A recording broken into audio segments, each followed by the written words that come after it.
And so, we finally reached the third installment of the Kung Fu Panda series, and with it, for the first time, we will actually talk about the film's protagonist, Po.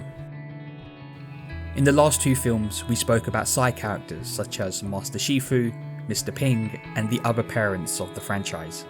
But today, in this final chapter of the Kung Fu Panda series, Po is front and center.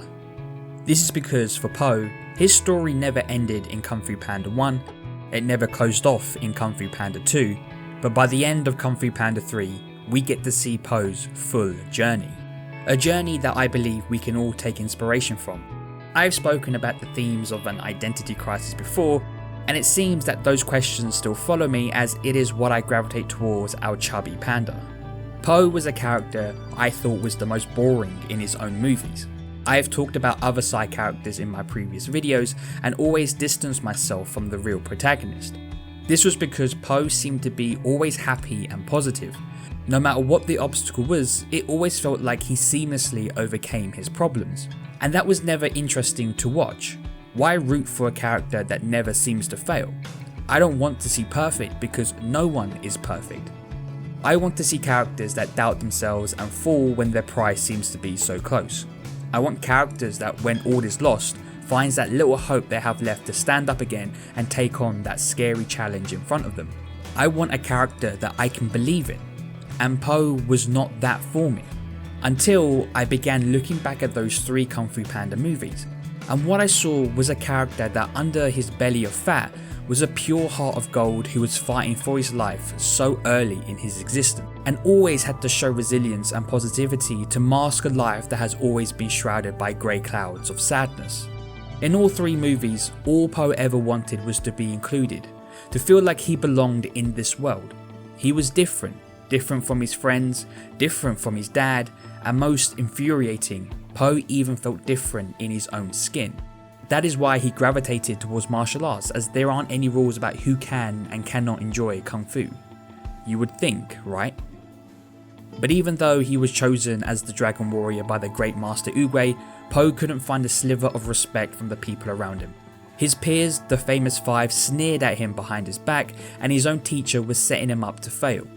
All they saw was an overweight panda that had no right to be in the same room as them. Imagine the feeling of being rejected and looked down upon by your heroes. Their snaring eyes full of embarrassment because you were thrusted into a situation that you weren't even prepared for. Po's positivity can only go so far, and early on in his training, he already felt the pressure that was bestowed on him by Master Oogway. Self-doubt didn't creep in, it blasted through the door of Po's mind, and he even acknowledges that the pressure of being the Dragon Warrior is too much. I probably sucked more today than anyone in the history of Kung Fu, in the history of China, in the history of sucking. And I love that character development from him. Being vulnerable is one of the hardest things to do, especially about a craft that you love so much. Po adores Kung Fu, the famous five, and Master Shen. So the piled on criticism that was thrown his way in this movie was very harsh, that I felt really bad for this fictional character. And that's because I get that self-doubt. Just look at this video. I remade it because the first attempt was really bad. So I understand Po's frustration that he cannot live up to expectations, that you want something so bad but know that you might not be good enough to ever attain that. We can connect to that story of Po, and to see him overcome that obstacle was inspirational. It showed us that doubting ourselves is fine and that is normal, but the doubt only wins if you quit. And as we know, Po is no quitter. Becoming the Dragon Warrior was only a third of Po's internal battle. A bigger question for him was more personal, and that was, who actually is Po? He thought that he was the son of a goose, but Po had an inkling that this might not be so true. Adopted. I knew it. Po has always been an outcast in his life, and now the home he grew up in no longer is that safe haven of comfort. It is a reminder that he was never supposed to be there, that this home was never meant for him. He becomes so disillusioned by his situation of not knowing his true upbringing that he cannot wait to escape that home and go on another adventure. Sure, he's been like that before, but the interaction he has with Mr. Ping feels more cold and distant. No longer enthusiastic about the challenge ahead, but more relieved to be leaving. A foundation that he has been standing on, that Mr. Ping is his true dad, has crumbled, and this leaves him with nowhere to stand. Not the son to a geese, then who is your son to? For Po, his theme in Kung Fu Panda 2 is all about feeling lost. His identity crisis is an extreme one because he doesn't know where he is from, but we can still take good lessons from him. And that is not to be afraid of the answers even if they make you upset, because at the end, they will bring you closer to your true self. Po kept on probing about his past. He asked Mr. Ping, he questioned Master Shen, and eventually the soothsaying goat gave him the true answer. Every time he got those memories flashed through his eyes, he crept a step closer to understanding himself. Sure, it was scary, but to get the answer he always wanted to know cleared his clouded mind. Throughout Kung Fu Panda 2, Po kept making mistakes because he was fighting mental battles more than physical ones, and this made him slower to react. We've all been there, where there is a lot on our mind and so we make mistakes because we are not fully focused. And that was Po throughout this second movie.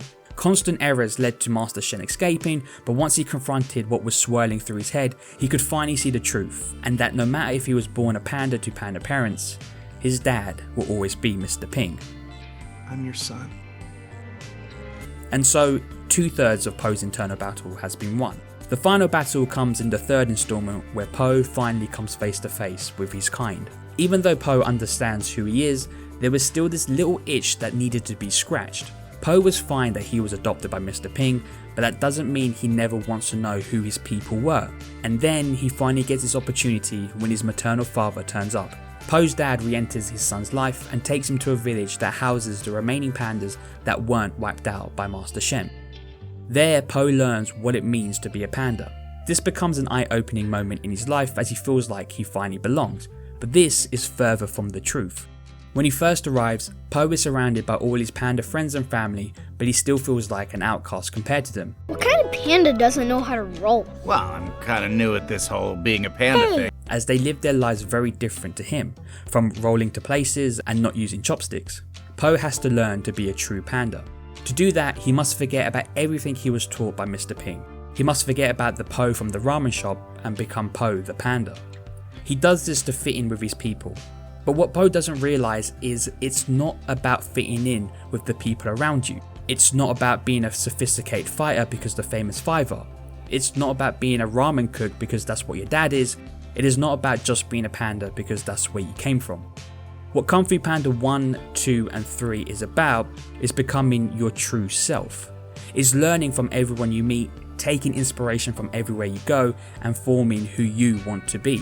Near the end of Kung Fu Panda 3, Po asks himself a question about his identity. Am I the son of a panda? The son of a goose? A student? A teacher? There he realizes that he has been chasing this one idea of who Po must be. A son to a goose, a panda, and so on. And as Master Uguay puts it, you finally became the panda you were always meant to be. And that is what Po's story is all about. All Po ever wanted was to feel like he belonged. And throughout all three movies, we see that he is the Dragon Warrior. He is the son of a goose. He is an actual panda. But most importantly, he is Po.